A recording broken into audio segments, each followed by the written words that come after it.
Welcome to the Natural Genius podcast. We're here to help you tap into your natural genius. Let's go.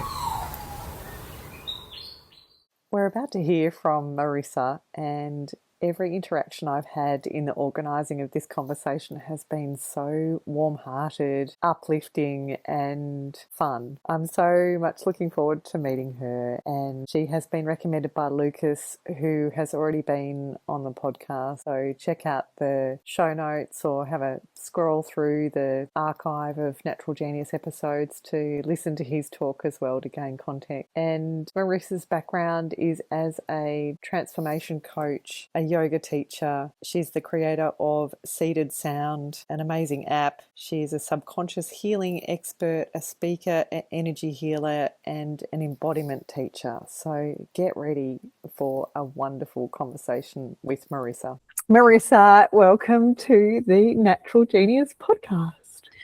Thank you so much for having me. I am beaming, heart, face, brain, all the ways I could beam to be here with you.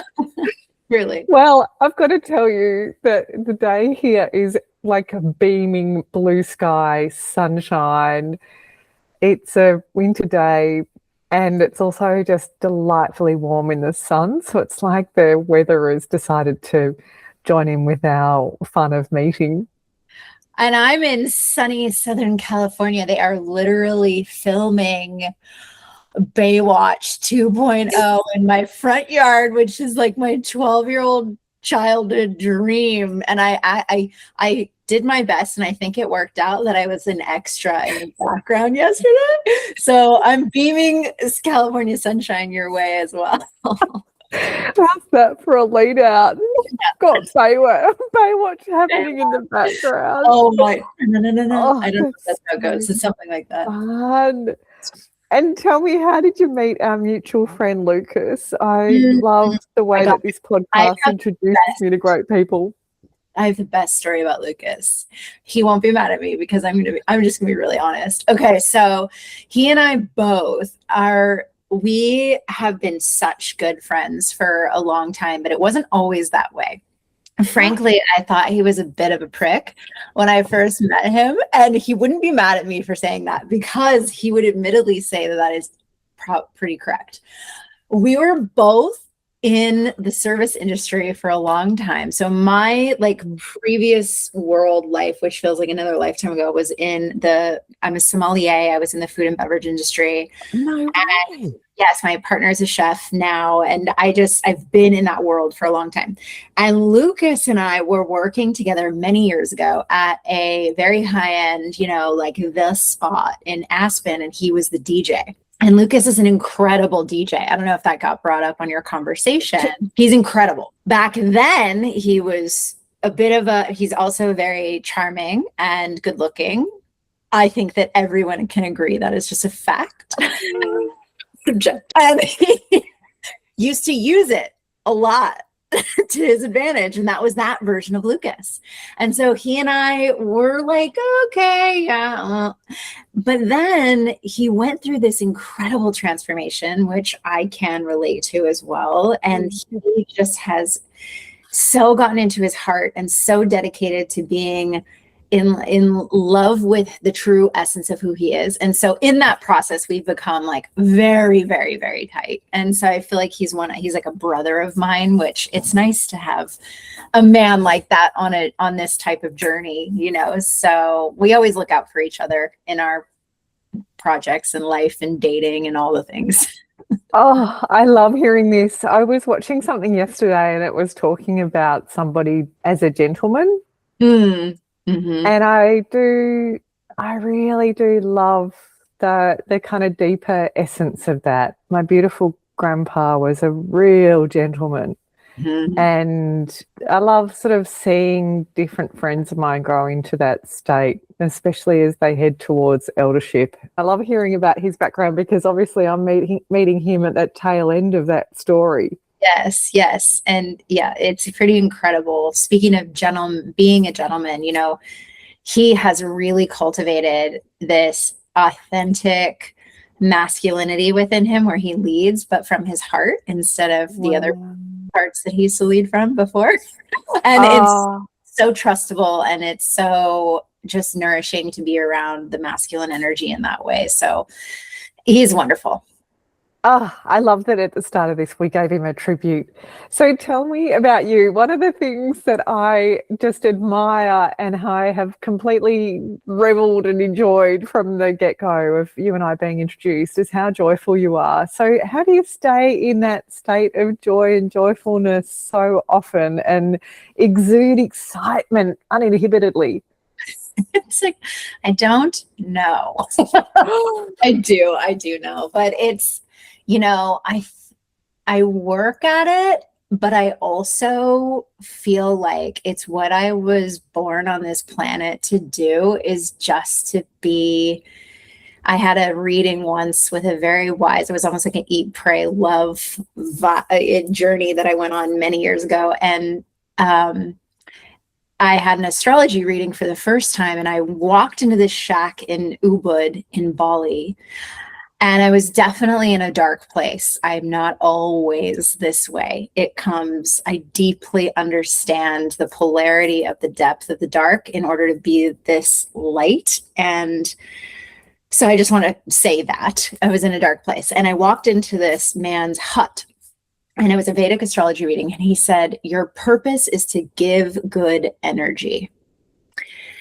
And at that point, I was like, no, it's in my business. No, my purpose is in what I do. No, that can't be it.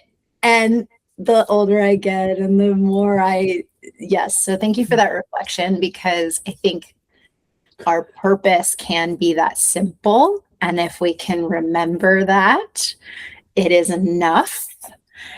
And the crumbs will come that we follow along the way, but it's to give good energy. And so how do I cultivate it? I move my body a lot, and I dance a lot, and I eat great food. And I'm not going to lie, I'm sipping a little bit of rosé as we talk.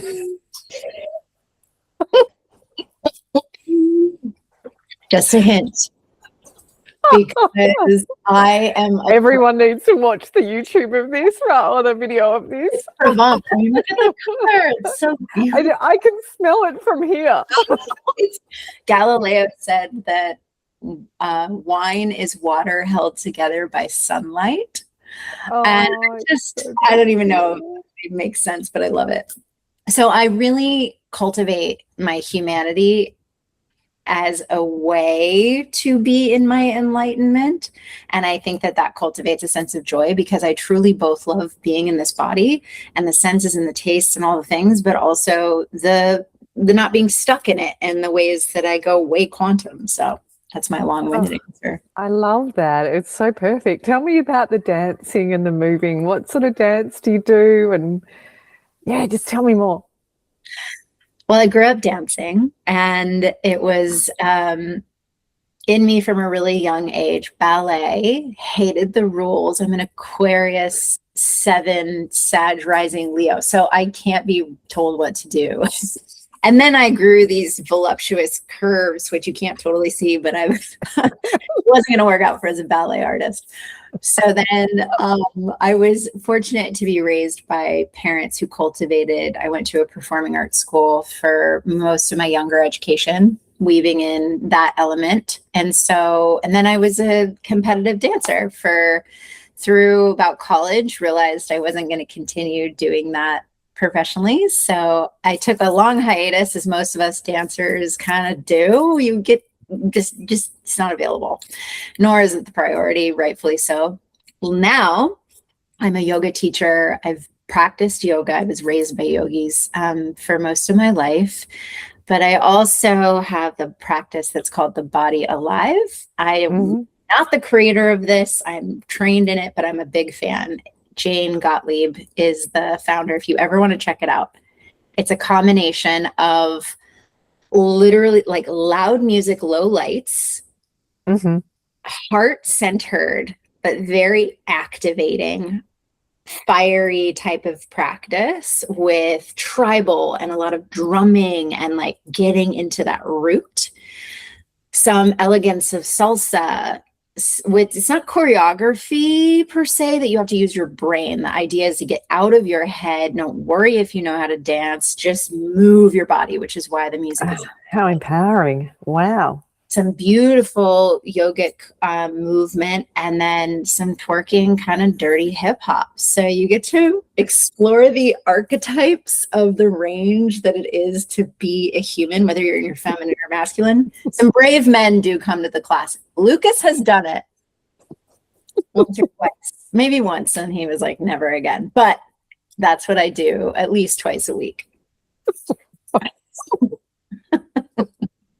That is just, that's a bit mic drop, actually, Marisa. That's a bit like, whoa, that sounds fantastic. And then I also check have it out. these I'm going images to of these. plug the Body Alive. It's online as well. You That's could. so good. Oh. We're totally going to put that in the show notes. And tell me, you said that you're raised by yogis. I don't hear that said very often. Tell me more. Which part would you like to know?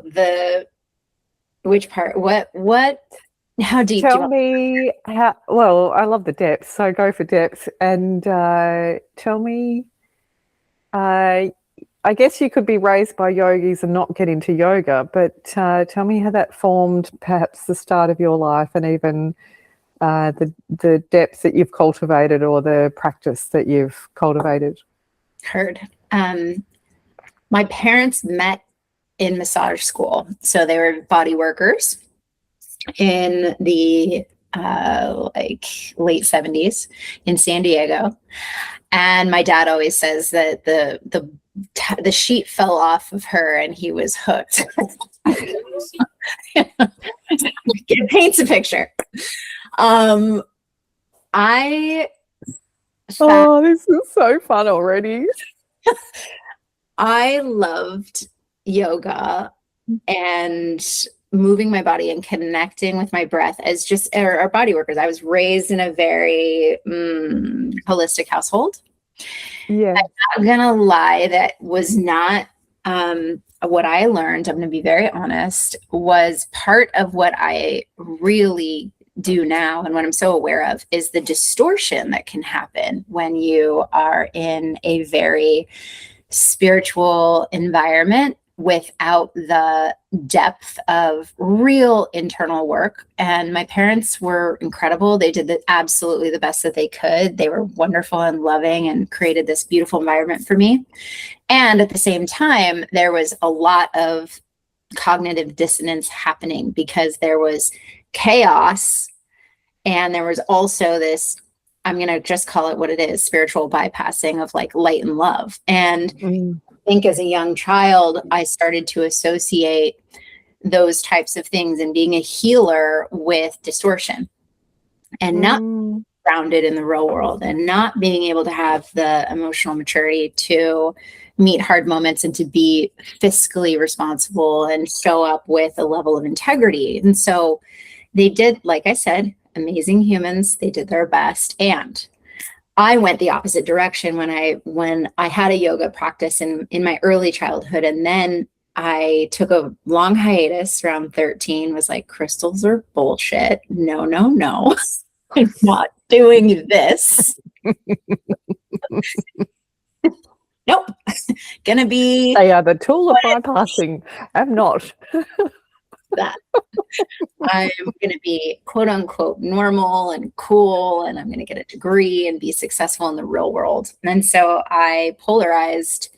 I still was connected to my movement practice because, like I said, I was a dancer and always important to me in yoga, but it was a very physical practice. I had no spiritual connection to it for most of my young, and then up until I was late 20s.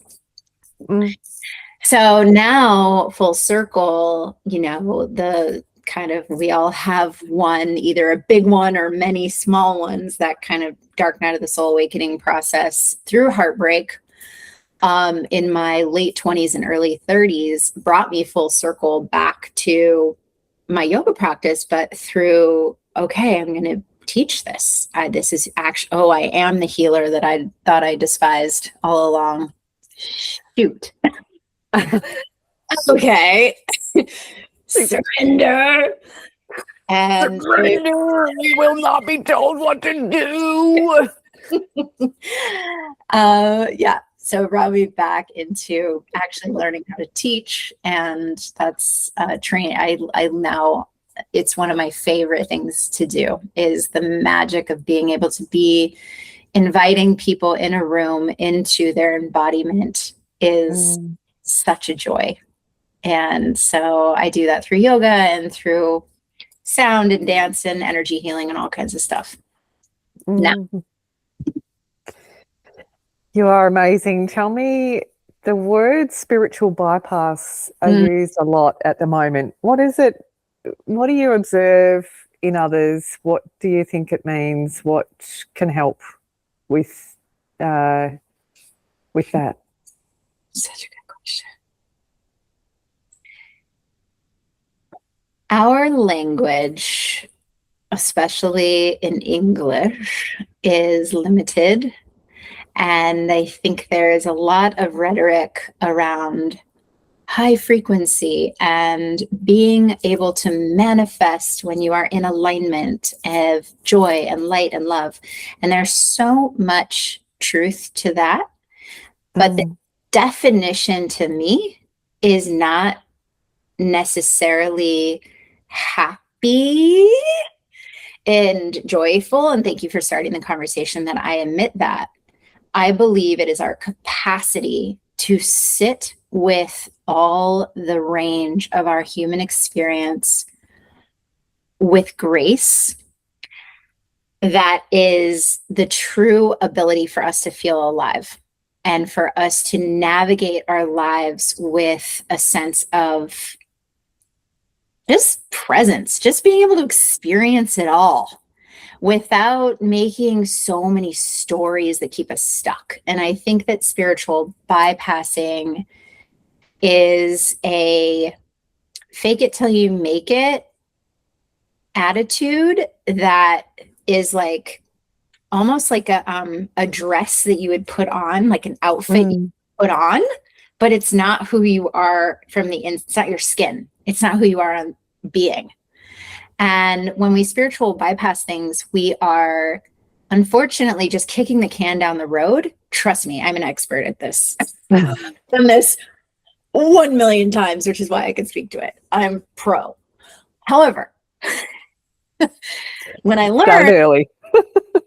well, how many times that's not going to work, I go inside. And one of the things that I do for myself so often, literally like a lot at daily, if not weekly, in the seasons, and I teach other people how to do this as well, is a roadmap to find the thing that we are avoiding, take the trigger as a teacher, and instead of transmuting it, love it.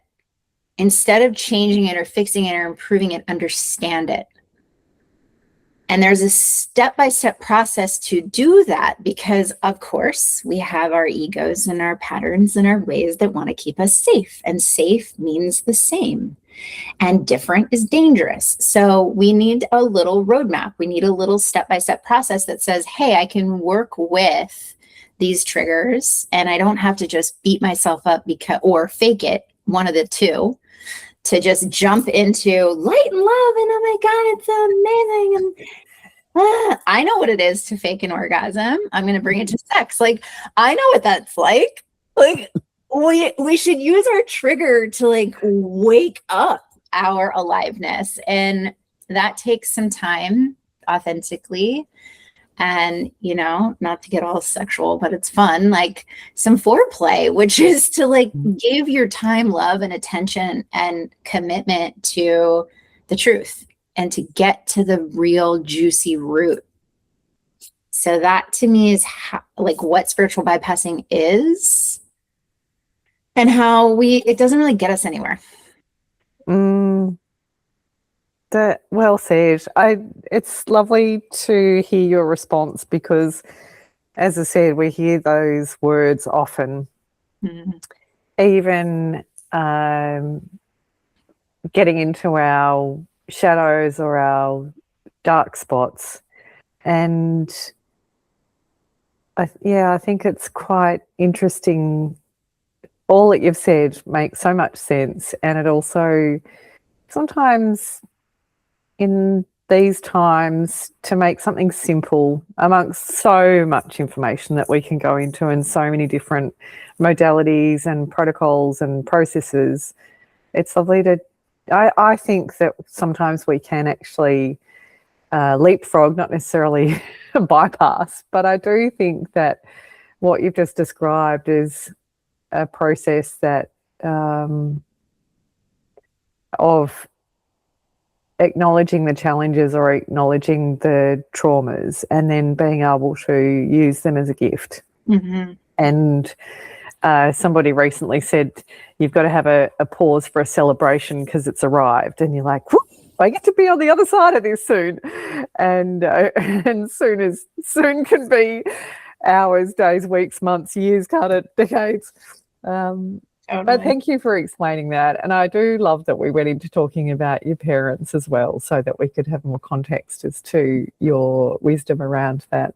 Yeah, it's true. Our life, and they are the greatest teachers. Our parents, our most intimate relationships, they are absolutely signed up, soul contracted, from my perspective, meant to push our buttons on a really core level so that we can get to the other side, as you so eloquently said. And tell me more about life these days. Tell me about the coaching you do, what you enjoy around that, and the app, and building a business, and tell me more. What I enjoy most about my work, honestly, is I work with I feel so fortunate. I work with women. 99% of the people I work with are women. Sometimes men come along. I didn't intentionally do that. It just is aligned. And they tend to be highly successful from an external perspective. They have quite a bit of expectation, perceived pressure programming, that they're very capable, and it's gorgeous. And they also not constantly, but more than they would like, run an internal architecture, an internal dialogue that's never enough. And that can express in the body with hyper diligence with their looks and appearance and fitness, all with the guise of it's for my wellness, so it's okay and it's allowed. And that's a whole cultural podcast we could do another time. Wow. Yes.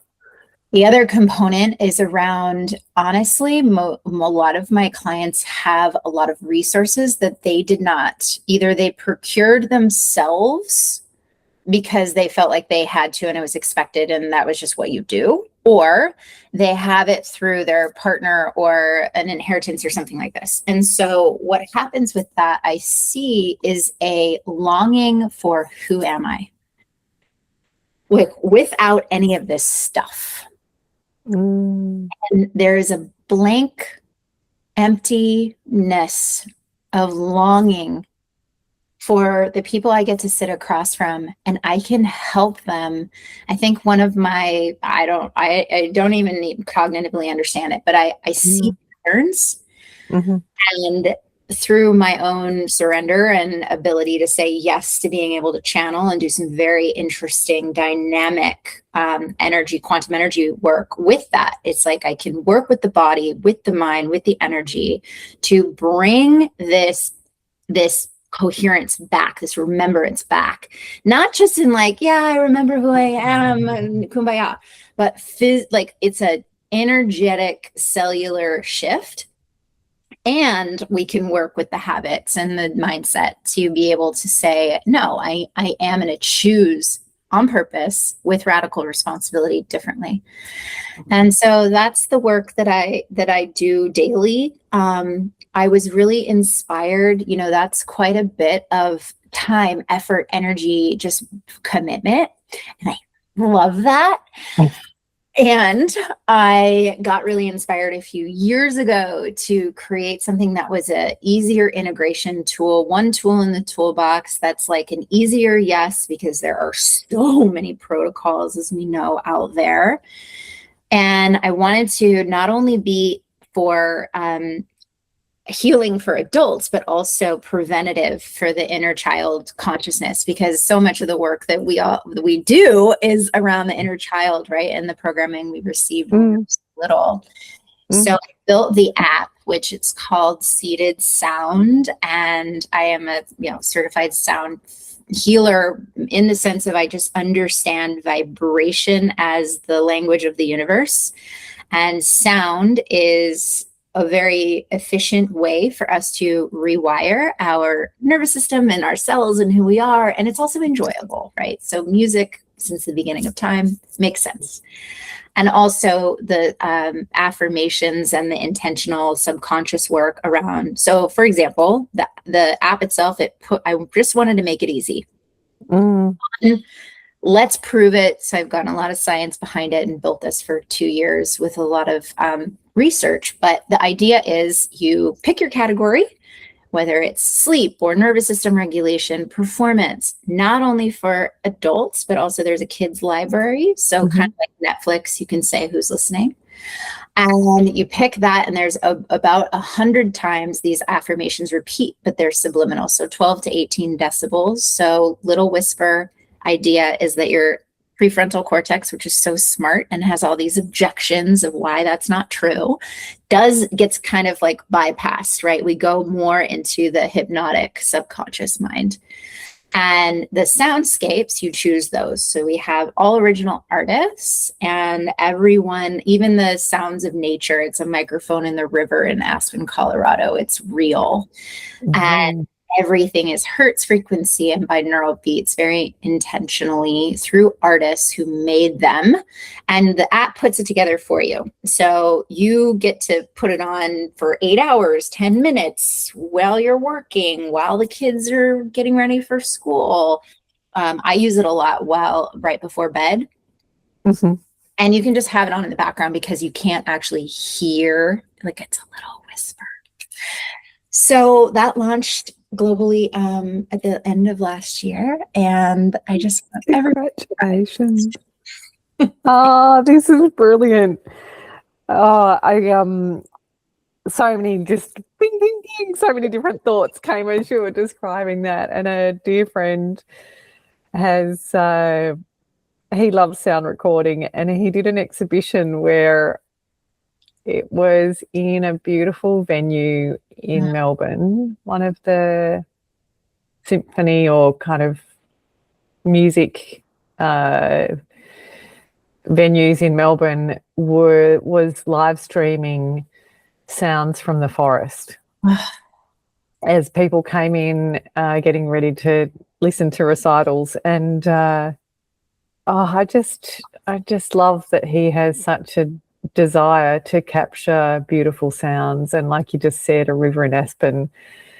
How wonderful to be able to provide that. And I guess also affirmations, sometimes people will go searching for them on YouTube or elsewhere, but to have them in one place sounds great. Yeah, check it out. My deepest desire is that this actually gets into, I'm working on it, gets into the rehabilitation, like judicial system, because so many inmates and people who don't have access to nature can put this in their ears, and your coherence of your cells know how to remember the coherence with nature. But if you don't have access to it, that's quite difficult. So yeah. We'll see. Planting. Fantastic. I like that you're planting little seeds around that, because there's a couple of other people that came to mind that I'll introduce you to. And so tell me, what have you loved seeing around that app? What are we into the 7th month or so after launch? What sort of feedback are you getting, and what do you enjoy about the fact that that's been burst into the world? You know, I really am dedicated to anything I can do to, what I said earlier, give good energy on a more scientific frequency level. That is my contribution. This is something that can literally like get into the ears and cells of more people at scale. And so far we've got a few thousand people using it, which is so promising and beautiful. And I can see this, just exponentially kind of ripple effect, anything to get our frequency back more into coherence that I can be a tiny or big part of, I am all on board. It's so great to have that clarity and that intentionality and direction. That sounds amazing. What would you love to see in the world with that and the work that you do as well? Oh, that's such a beautiful question. More of this. And I have to say thank you, because your essence of this podcast and what you're offering is just a fluid, real connection opportunity that creates us remembering that we are all one, without sounding so cheesy, but it's true. We are. And there's so, I don't even want to say it because I can't. There is so much oneness already. There is so much connection opportunity already. More of that. Keep it simple. Let's go back to the basics. Human to human, heart to heart, eye to eye. Do that from all over the world. You're so far away, and here we are. Beautifully said. And how else, other than an app and coaching and podcast conversations, how else can it happen? Smile in the grocery store. A pause to say hello with eye contact. Oh, you look so beautiful in that dress. A thank you for bringing me a glass of water. Acknowledgement and gratitude in simple little ways. If we all did that 10% more, we would remember that we're not enemies. We are a team. And the more courage you have around that, the more often you do it, the easier it gets. It still takes courage, I think. Yeah. And it reminds me of the overview effect of, they say that or years gone by, they used to say astronauts leave as scientists and come back when they've seen the blue planet as the holistic one object, one round blue ball in the galaxy. They come back as philosophers. And that overview effect, I think if we can all fly high, hang out with eagles, and then be able to see that we are all one humanity.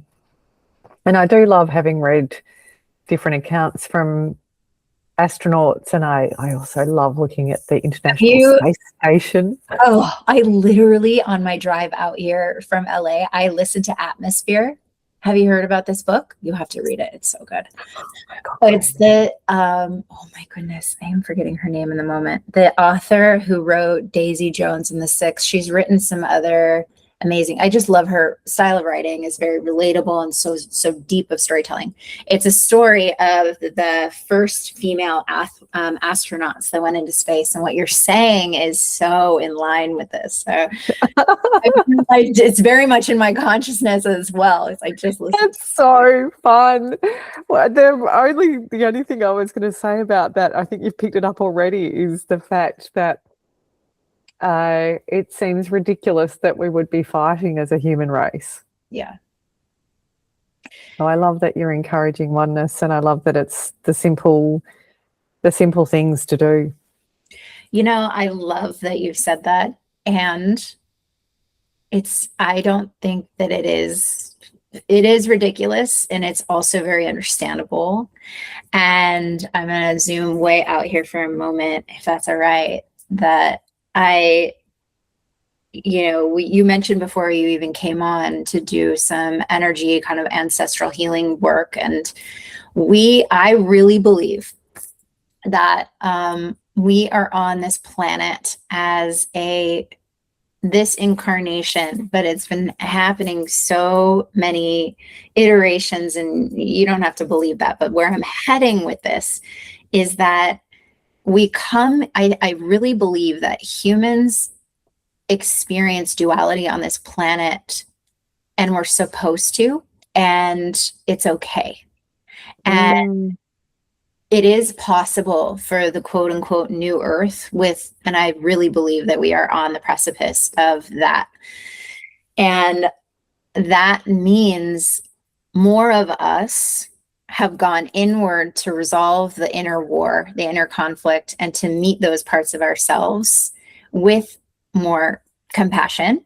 And as a result, I can be, yes, angry as a human emotion and in disbelief of shock and awe that so much of the planet operates in this war state. And also, I can understand it and see them also as just a human having an internal war that's expressing very loudly externally. And it's very understandable.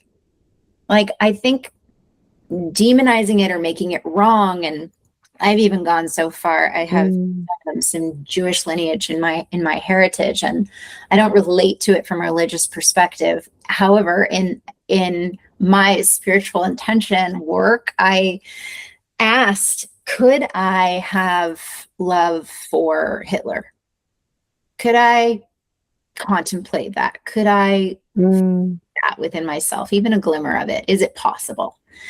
And that pursuit of that, I honestly believe, is the more of us doing those, that's a pretty extreme question, but those types of questioning to resolve the inner war of where we want to point and blame and say the earth should be more healed or more healthy. Like, who am I to know that? My greatest pursuit will always to be questioning. And if we can do that, questioning internal ourselves, questioning is it that helpful for me to think that things aren't exactly the way that they should be? I know I love that. And I was listening to, it's so sweet, so many of these conversations these days. I wonder if the same is happening in your life. They seem to be this mosaic that relates to each other. And I was watching some documentaries on Gaia last night, and so many of them were talking to what you were just talking about. Could certain people that have gone through traumas in their life love the person that helped to create that trauma, and healing through that and through being able to? And as you say, as Hitler is a extreme for many question or person to question whether you can actually love that being. It comes back to trauma healing in terms of how far can you go, how compassionate can you be, how much can you bring about this oneness and this connection with others, how objective can you be in terms of being present in the moment and experiencing all that life is providing. And you can disagree wholeheartedly and be able to stand in that.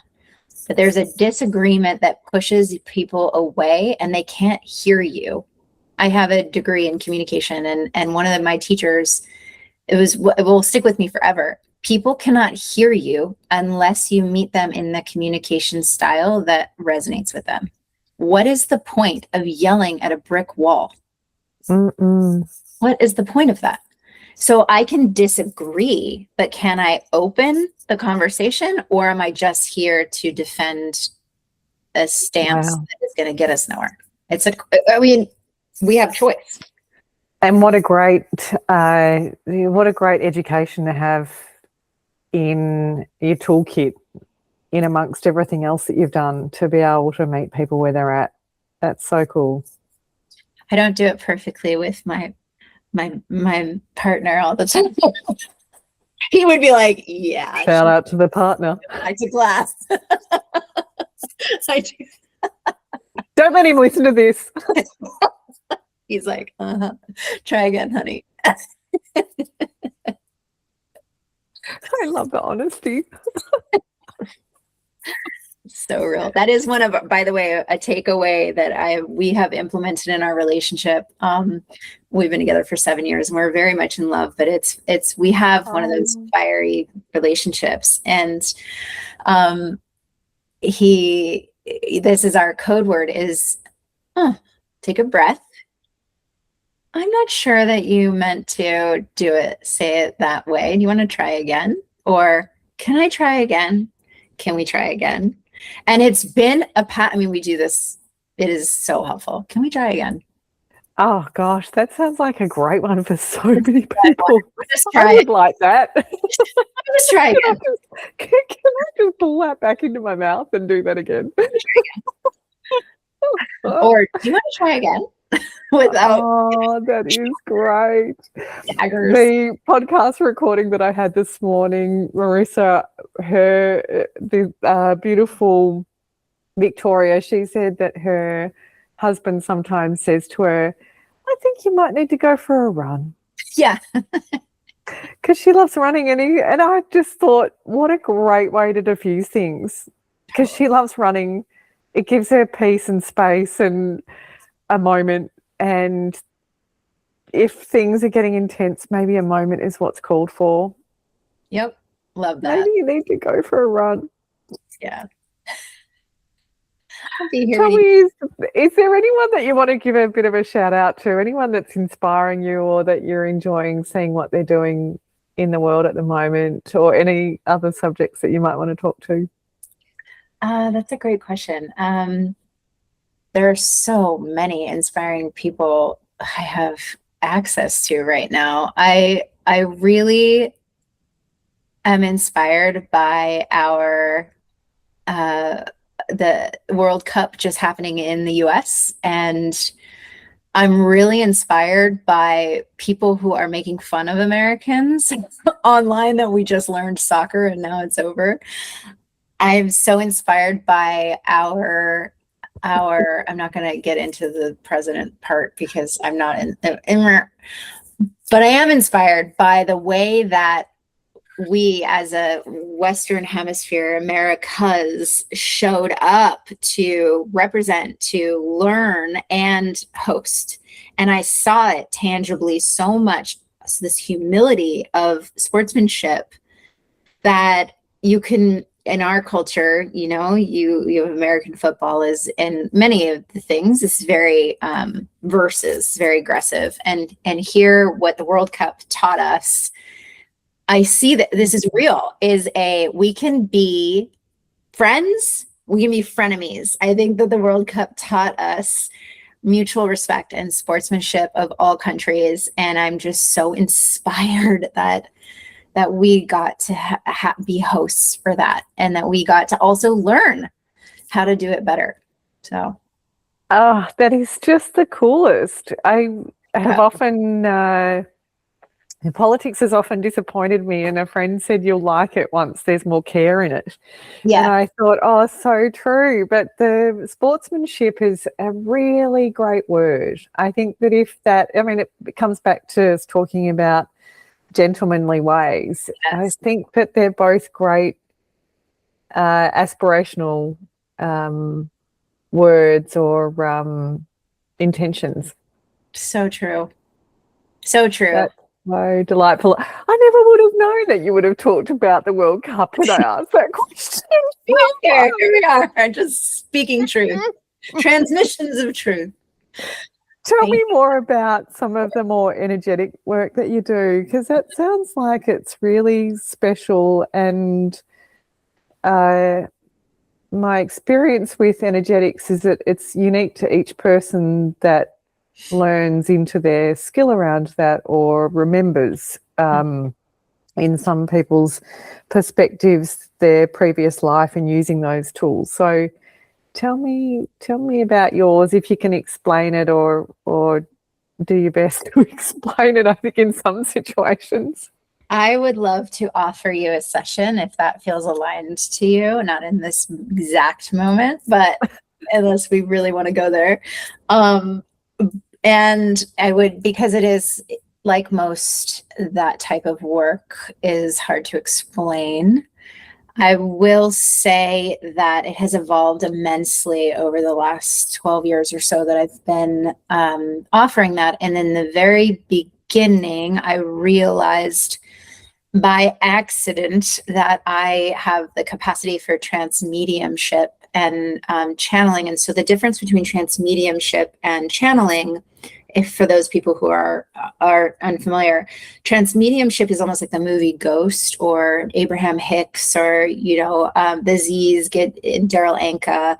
These are entities that will come into the body and use the body, and the person is mostly being animated by and unaware. That happened unintentionally when I was actually going into a deep meditation.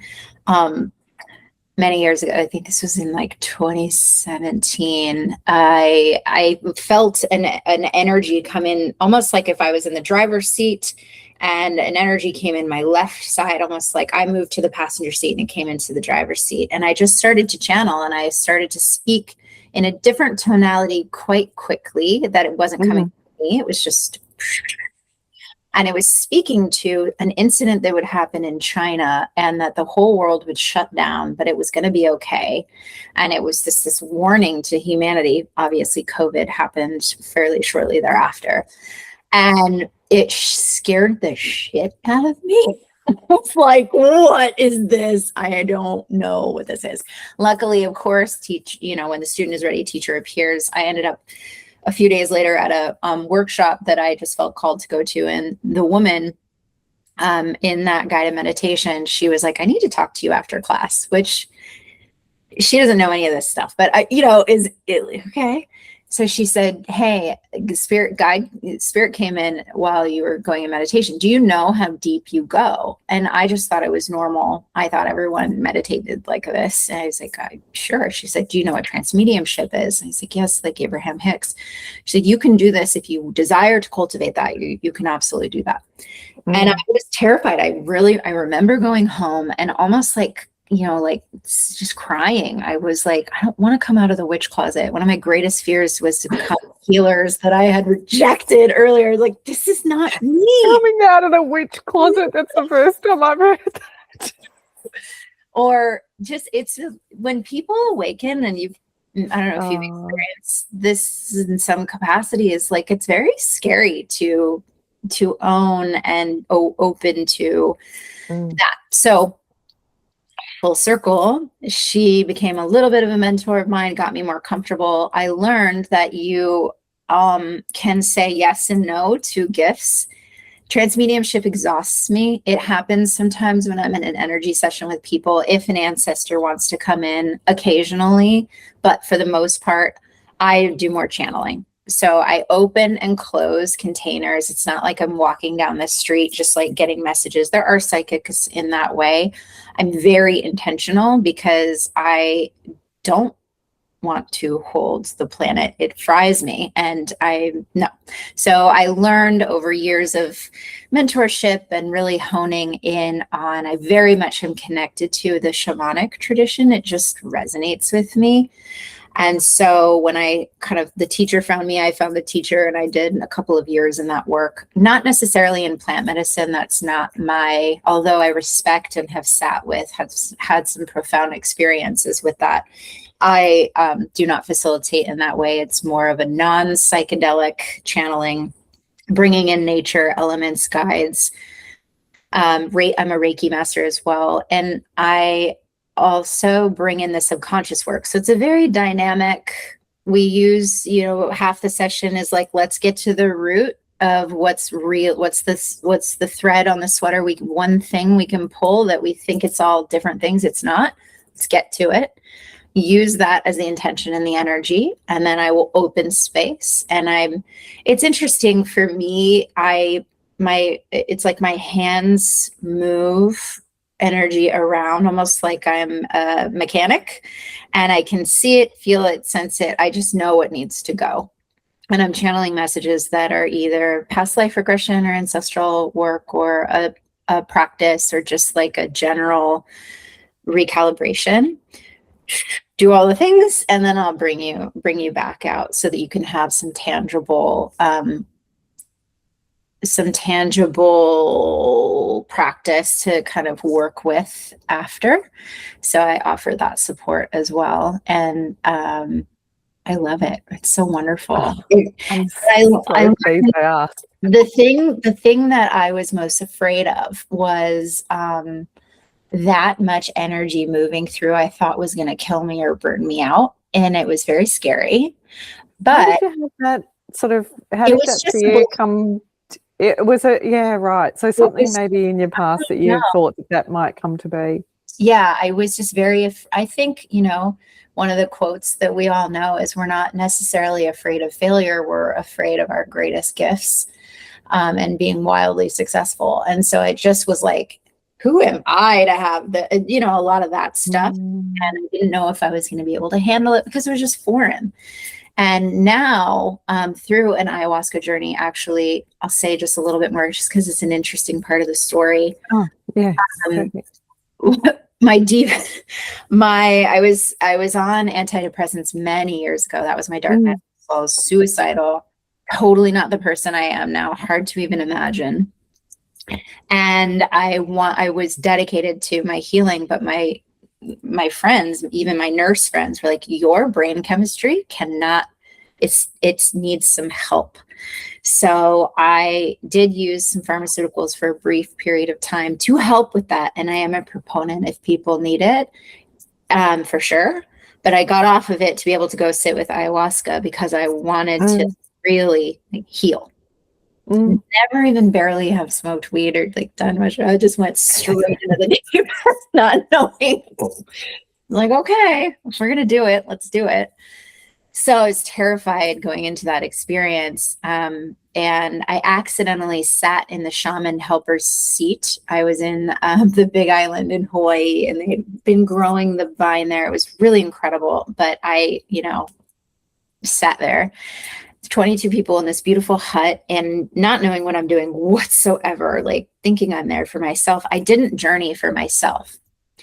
I had lifted my hand up about, I don't know when, but I lifted my hand up and the shaman plugged into my hand because he was exhausted. And so I was inviting me to help energetically facilitate the space. And I went person by person. I saw their aura. I saw what they needed to know from the medicine. And I remembered it all.